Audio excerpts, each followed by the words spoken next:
Video ini dipersembahkan oleh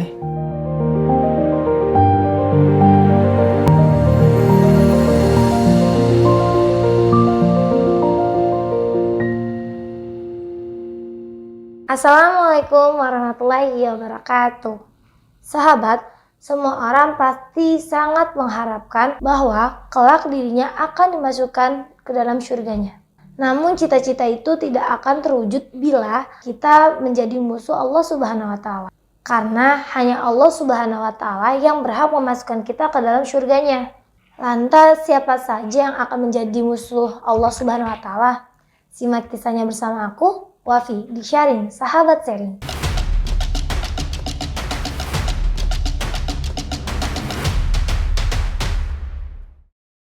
Menurut kitab At-Taghrib wa At-Tarhib karya Imam Al-Mundhiri, terdapat 3 golongan yang kelak pada hari kiamat akan menjadi lawan atau musuh Allah Subhanahu wa taala.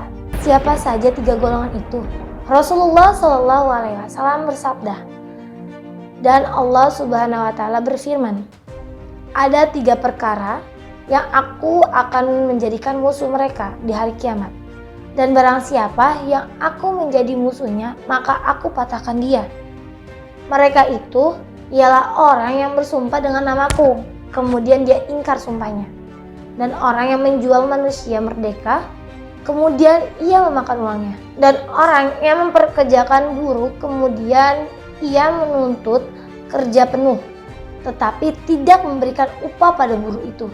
Hadis riwayat Bukhari dan Muslim. Hadis itu menjelaskan 3 golongan yang akan menjadi musuh Allah Subhanahu wa taala di hari kiamat nanti. Siapa saja 3 golongan itu? Yang pertama, orang-orang yang bersumpah pada janjinya tetapi dia berkhianat. Allah akan menjadikan mereka musuh di akhirat kelak karena telah mengucapkan sesuatu di bibirnya tetapi lain di hati.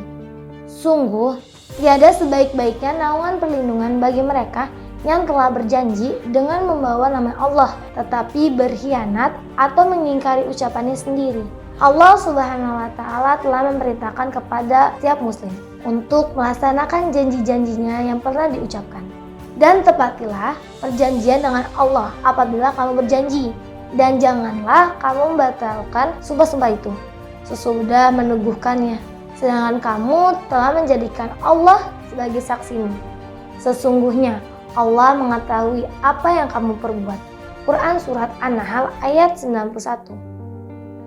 Dan janganlah kamu jadikan sumpah-sumpahmu sebagai alat penipu di antaramu yang menyebabkan tergelincirnya kaki sesudah kokoh tegaknya. Dan kamu akan merasakan kemelaratan karena kamu menghalangi dari jalan Allah dan bagimu azab yang besar. Quran Surat An-Nahl ayat 94. Orang yang khianat atas janjinya juga merupakan ciri dari orang yang munafik. Sebagaimana firman Allah Subhanahu wa taala. Tanda orang munafik itu 3, apabila ia berucap dusta, jika membuat janji berdusta, dan jika dipercayai mengkhianati. Hadis riwayat Al-Bukhari dan Muslim. Golongan yang kedua, sengsara nasibnya kelak teruntuk golongan yang memperdagangkan manusia. Memperdagangkan manusia sudah tentu memiliki hukum haram dalam Islam.